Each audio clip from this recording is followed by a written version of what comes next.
G'day viewers, welcome to Dunny's Shed. What are we doing today? First up, we've got to go and vote. Nobody likes voting in Australia.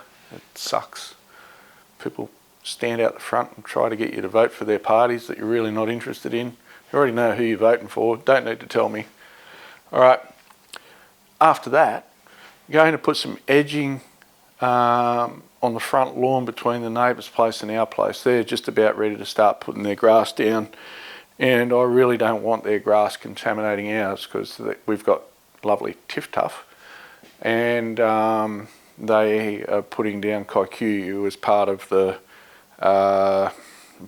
estate's greening policy. So Tiff Tuff to me makes more sense. It uses less water than kikuyu. A little bit more thatchy though, that's the only problem. So first up, we've got to go out, put a string line on the ground. Then I've got to cut the ground, so to speak, for where I'm going to put the edge in, and then we'll weld the edging together. It was a bit annoying that because I had to get the edging cut to fit on the ute, and I could have left it in one length and it would have been spot on. But anyway, these are the things that are sent to try us. So we'll weld the edging back together, and then we'll make some stakes to go in the ground. We'll string line those, set the stakes up, and then we'll set the height of the edging all the way along to be nice and uniform with the driveway. So basically I want the driveway and the edging to be exactly the same. Well, the edging will be just fractionally higher because it's sort of up the hill a little bit. And when I say fractionally, it's like 5 or 6 millimetres, so it's next to nothing. So I'll go and shoot out the front now, and I'll drag some of this gear with me. We've got a bit of welding to do, a little bit of digging, a little bit of hammering, a little bit of string lining. So yeah, I'll try and explain each process as I go along. Alright, let's get to it. Right, this is the area where we're going to put the edging in. So that's the neighbour's yard to that side, and ours of course this side. You can see here I've just put some sprigs down. So the sprigs are basically when you dethatch your lawn you get these roots, and what I've done is I've just re-sown them in the ground, and they're turning into luscious grass. So biggest problem with Tiff Tuff is it's very thatchy grass. It grows a lot of runners on it, and every 12 months you really, if you want a good looking lawn, you've got to take care of it and get rid of it. That's the easiest way to do it, is just dethatch and scalp down and let it regrow. But it has a lot of waste product, so to speak, which is just all the runners. So alright, what I'm going to do now, I'm just going to, you can see I've just started to dig along there.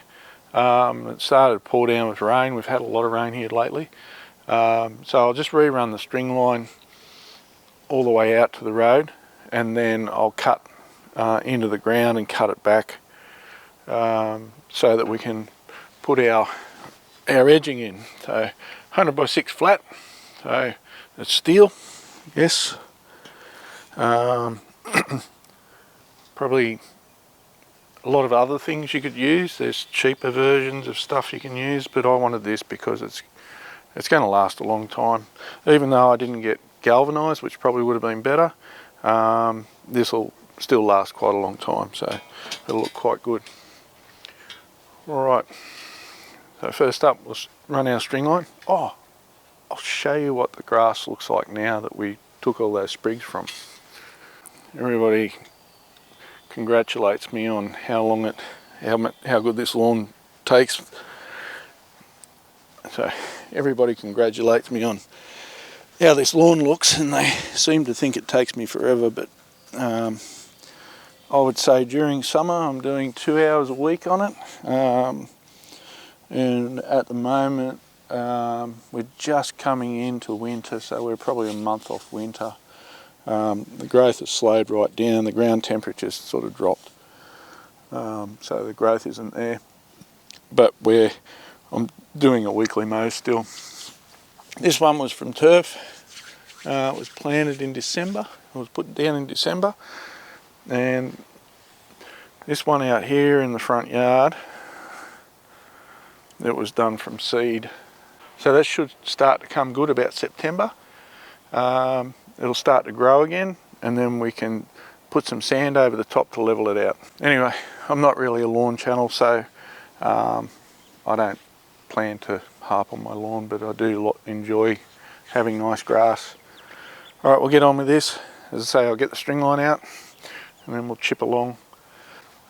These bits of grass that are here that have grown over, I'm just going to cut them out and I'll take them round the side of the house. We've got we're on a corner block, so the neighbour to that side, there's just a little square patch there that needs a little bit of grass put back in it, so we'll do it with that.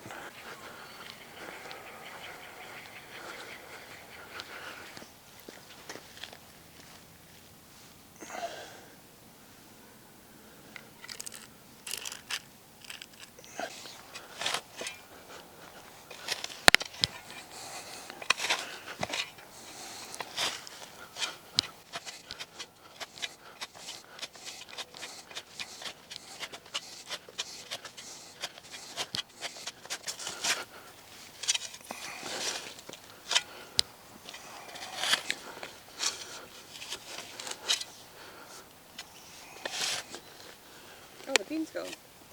Yeah, I saw that. I was like, fuck. I did see him there yesterday. Oh, did you? Yeah.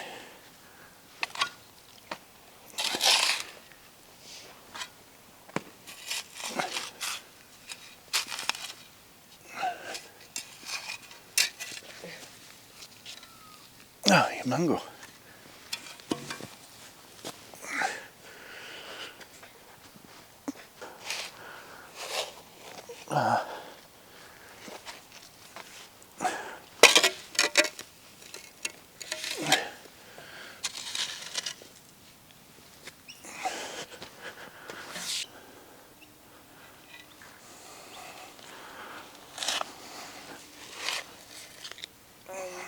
I'm going to make some toast. Okay. What time do you want to go and Oh, run the gauntlet? whenever.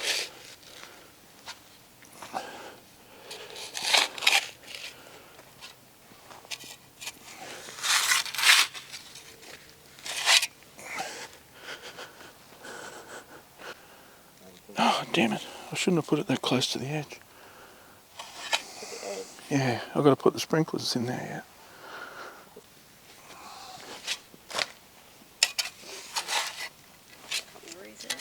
Hey?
So what I've got here, I've got some 30 by 30 by 3 angle. So what I'll do is I'll cut a point on these, so I'll cut them to a length, cut a point on them, and then I'll drive them in the ground behind me along that string line. Once I've done that, then I'll get the flat bar, I'll lay the flat bar out, and I'll weld the flat bar to this.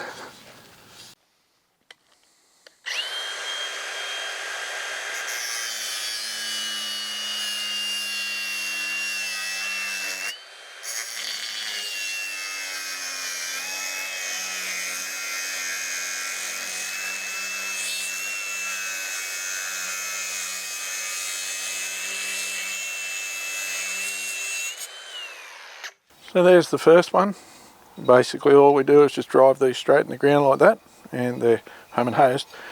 All I've done now is I'll just keep laying these on top of one another and just mark it out and then cut it out.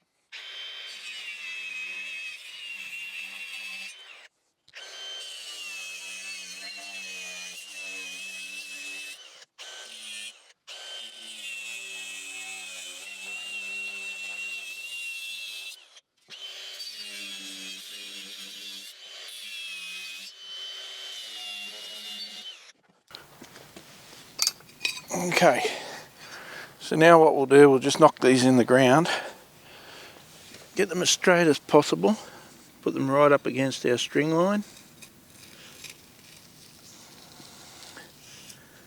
and then we'll put them 20mm below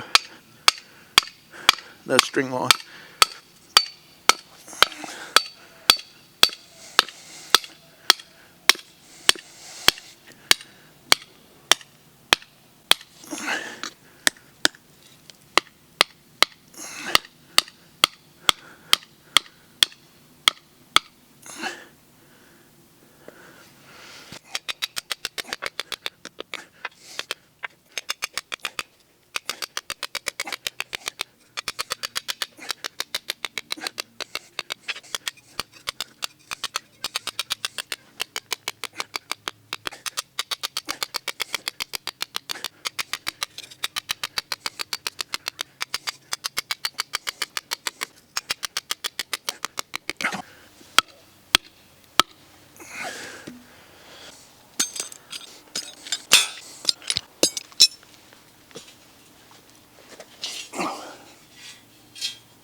So I knocked those supports so they were 20 millimetres below my finished ground height.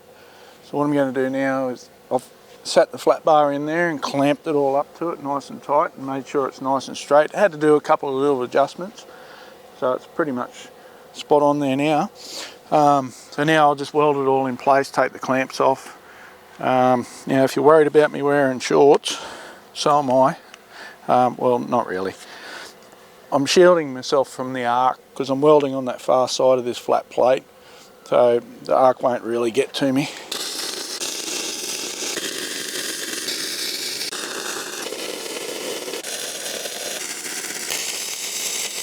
Alright, we'll just finish this one off. This is just a little garden bed. I'll just put some tacks on this just to keep it in place.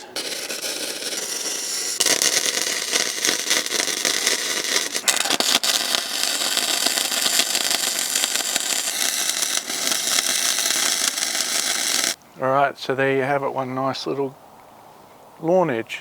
So basically it'll keep the tiff tuff organised on this side and whatever crap they put on that side. So I'm supposed to be doing that next week. I was talking to the developer's landscaper a couple of days ago. So yeah, anyway, happy with how that turned out. That'll last forever and a day. By doing that, it just puts a nicer edge along the side of the lawn. So you can strip that off with an edging machine, quick whippersnip, and then a mow, and basically you've got a perfectly straight edge. And you know, borders always look brilliant on a house, so everything we've done here is boarded up. So if Cheryl and I put the pathway in, we've done the letterbox, and as you can see there's nice lines to everything. The footpath, all the lines on the gardens themselves, and even around our septic system out the front, because we're on a return sewage or recycled sewage return system. So basically they feed us our toilet water back. They feed us our sewage back, and we put it through the toilet and the washing machine, and it's pretty good. It means during periods of drought we can still have enough water that we can water the front yard with. We've got sprinklers out there, so that makes it even better. Alright, well that's enough for now. I'll catch you on the next one, which will be probably putting those sprinklers in on this side. Alright, cheers.